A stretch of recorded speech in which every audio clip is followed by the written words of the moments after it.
Today I've spent the past couple hours watching vision from the game on the weekend and attempting to dissect what on earth went wrong in the middle of the park on Sunday, as we yet again got taught a lesson in the middle of the ground. Last year we were the best in the comp at it, this year we are 11th. Now obviously I'm not a coach, but I think I watch enough footy to recognise what went wrong. If I can see what went pear-shaped, I'm pretty confident the coaches can hopefully see it and fix it for this Saturday and going forward. Now first and foremost, I sort of noticed during the game that the game was eerily similar to the match against Melbourne earlier in the season. Just like the game against Melbourne, we gave up a poor start, and whenever we kicked a goal, the opposition seemed to respond straight away. The lesson we got taught at clearance is another similarity between these two games. In round 6 against Melbourne, we lost by 10 points, similar to the game of the weekend where we lost by 11 points. Melbourne scored an insane 5 goals to 32 from centre bounce in that game.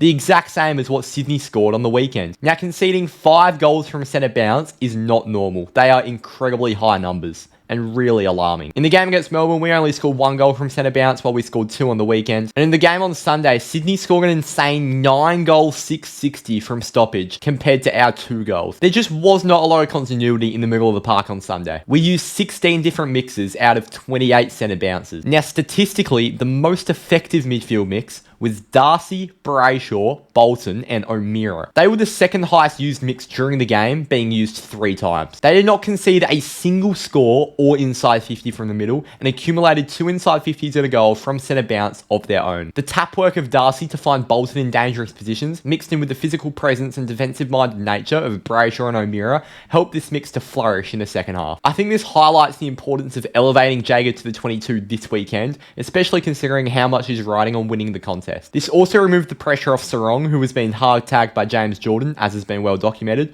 resting him at half forward. Now, I've watched the game back, and Sarong noticeably played his best footy pushing up from half forward into the stoppage. He rarely had an impact all game in the middle, and this move allowed him to play his best footy in short spurts, as the tag has its major impact at the centre bounces. However, this was not exercised enough. This must be recognised more quickly by Justin Longmuir, as well as midfield coach Joel Corey and stoppage coach Harry Garland. Jordan's domination of Sarong is highlighted by this statistic. Whenever Sarong was in the middle, only 17% of those instances resulted in an inside 50 for Freo. Now here are the stats for our worst mids statistically on the weekend. Erasmus, Jackson and Johnson, based off these stats, were our worst as midfielders on the weekend. Now we know Dogger had a good game forward to centre and kicked 2 goals, and he's been very good in the forward line in recent weeks, but does this mean we need to change the forward selection and structure? Jai Amos has kicked 1 goal 4 in his past 4 weeks since the bye, and he's having an incredibly limited impact at the moment. He's the most vulnerable in a Darcy, Jackson, Tracy, Voss and Amos combination that has stopped functioning in recent weeks,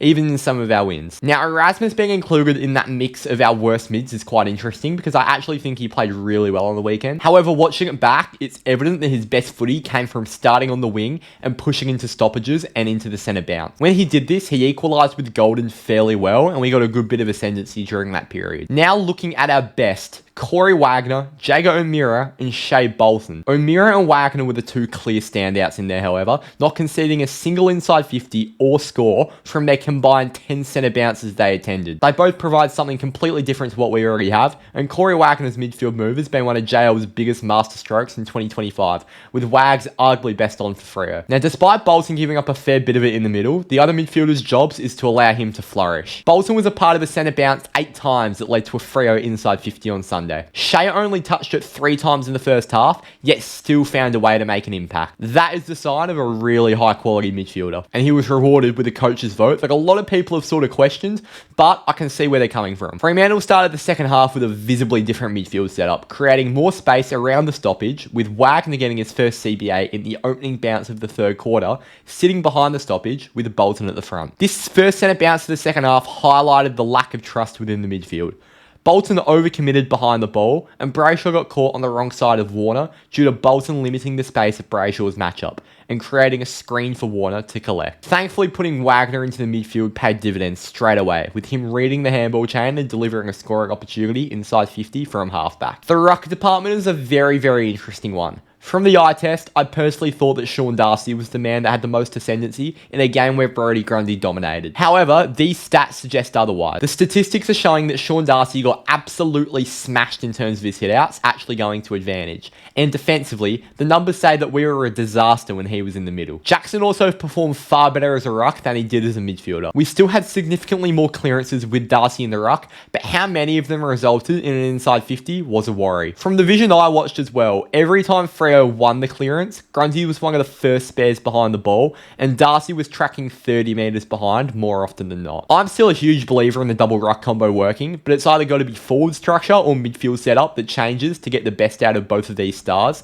because similar numbers appeared last week against Royal Marshall as well. The bottom line is, with the amount we overcommit on the offensive side of the ball, we need a different dynamic in that midfield. Nathan O'Driscoll not getting a single CBA on the weekend is baffling considering how dominant Sydney were, and he needs to start getting bulk midfield time ahead of Hayden Young's return. The discussion also brews about IQ in the midfield, and alongside a couple of bigger bodies, is it time to give Murphy Reid a run in the middle of the park? Jalen needs to go deeper into his kit bag in the middle of the ground, and Fremantle must find a fix sooner rather than later to save their 2025 season.